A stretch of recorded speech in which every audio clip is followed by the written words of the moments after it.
महोदय, हमारे संविधान ने आर्थिक न्याय की नींव डाली, किसानों, गरीबों और को ज़मीन बांटी, भूमि सुधार किया, जिसका नाम लेने से कभी कभी आप झिझकते हैं और कभी कभी उनका नाम धड़ाधड़ इस्तेमाल किया जाता है अपने आप को बचाने के लिए। उन्होंने HAL, BHEL, SAIL, गेल, ONGC, NTPC, railways, IIT, IIM, oil refineries, तमाम PSU बनाए।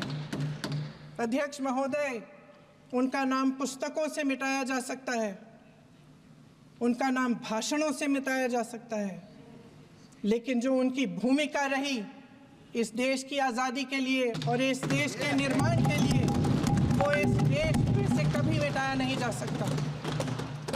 75 सालों में जनता का भरोसा रहा कि नीतियाँ बनेंगी तो जनता की भलाई के लिए बनेंगी।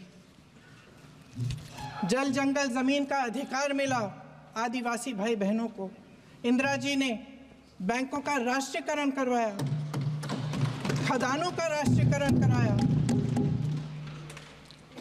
कांग्रेस और UPA की सरकारों में शिक्षा का, भोजन का अधिकार मिला। 75 सालों में जनता का भरोसा मिला। पहले संसद चलती थी तो जनता की उम्मीद होती थी कि सरकार महंगाई और बेरोजगारी पर चर्चा करेगी, कोई उपाय निकालेगी, कोई रास्ता निकालेगी।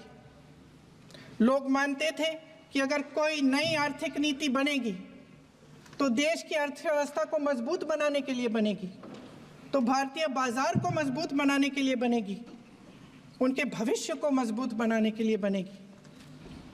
किसान और आदिवासी भाई बहन भरोसा करते थे कि यदि ज़मीन के कानून में संशोधन होगा तो उन्हीं की भलाई के लिए होगा।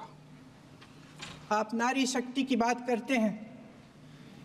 आज चुनाव की वजह से शायद इतनी बातचीत हो रही है नारी शक्ति के बारे में, क्योंकि हमारे संविधान ने महिलाओं को ये अधिकार दिया, उनकी शक्ति को परिवर्तित किया वोट में। और आज आपको पहचानना पड़ रहा है कि महिलाओं के बिना, कि नारी शक्ति के बिना ये सरकारें नहीं बन सकती हैं। इसीलिए आज आप नारी शक्ति की बातें दोहरा रहे हैं। जो आप नारी शक्ति का अधिनियम लाए हैं उसको लागू क्यों नहीं करते? वो 10 साल बाद लागू क्यों होगा? क्या आज की नारी 10 साल इंतजार करेगी उसके लागू करने के लिए? क्या बात है, क्या बात है। देश देख रहा है, देश देख रहा है कि एक व्यक्ति को बचाने के लिए 142 करोड़ देश की जनता को नकारा जा रहा है। सारे बिजनेस, सारे संसाधन, सारी दौलत, सारे मौके एक ही व्यक्ति को सौंपे जा रहे हैं।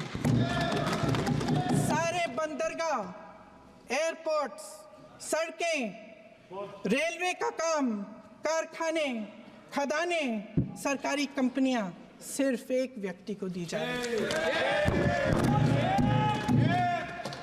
जनता के मन में हमेशा ये विश्वास होता था कि अगर कुछ नहीं है तो संविधान हमारी सुरक्षा करेगा, मगर आज आम लोगों के बीच ये धारणा बनती चली जा रही है कि सरकार सिर्फ अडानी जी के मुनाफे के लिए चल रही है। देश में बहुत तेजी से गैर बराबरी बढ़ रही है। जो गरीब है वो और गरीब हो रहा है, जो अमीर है वो और अमीर हो रहा है। इस सरकार ने आर्थिक न्याय की भी सुरक्षा कवच तोड़ दिया है। आगरा में मैं अरुण वाल्मीकि के घर गई।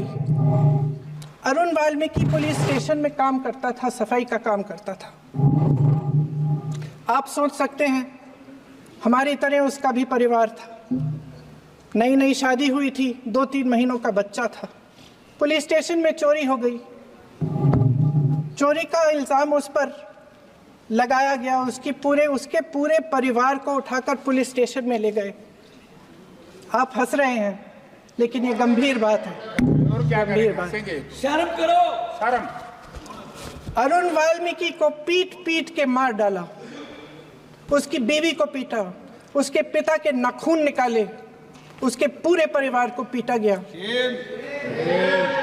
जब मैं उस जवान महिला से मिलने गई जो अभी अभी विधवा हुई थी, तो उसने मुझे कहा कि दीदी हमें सिर्फ एक चीज़ चाहिए, हमें न्याय चाहिए और हम इस न्याय के लिए लड़ते रहेंगे चाहे कुछ भी हो जाए।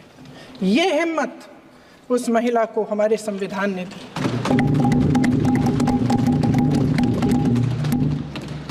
संभल के कुछ लोग आए थे हमसे मिलने जो मृतकों के परिवार के सदस्य थे। उसमें 2 बच्चे थे, अदनान और उजैर। अब सुनिए। अब सुनिए। उसमें 2 बच्चे थे, अदनान और उजैर। एक बच्चा मेरे बच्चे की उम्र का है, दूसरा उससे छोटा 17 साल का है। दर्जी के बेटे थे। दर्जी का एक ही सपना था कि वो अपने बेटों को पढ़ाएगा लिखाएगा, एक बेटा डॉक्टर बनेगा, एक बेटा भी सफल होगा दूसरा बेटा भी अपने जीवन में सफल होगा। उनके पिताजी हर रोज उनको स्कूल छोड़ते थे। उस दिन भी स्कूल छोड़ने के बाद अपनी दुकान में चले गए। उन्हें पता नहीं था कि विवाद हो रहा है। उन्होंने भीड़ देखी, घर आने की कोशिश की तो पुलिस ने गोली से मार डाला। वो 17 साल का बच्चा अदनान मुझसे कहता है, वो 17 साल का बच्चा अदनान मुझसे कहता है कि मैं बड़ा होकर डॉक्टर बन के दिखाऊंगा, मैं अपने पिता का सपना साकार करूंगा। ये सपना, ये आशा उसके दिल में हमारे संविधान ने डाली।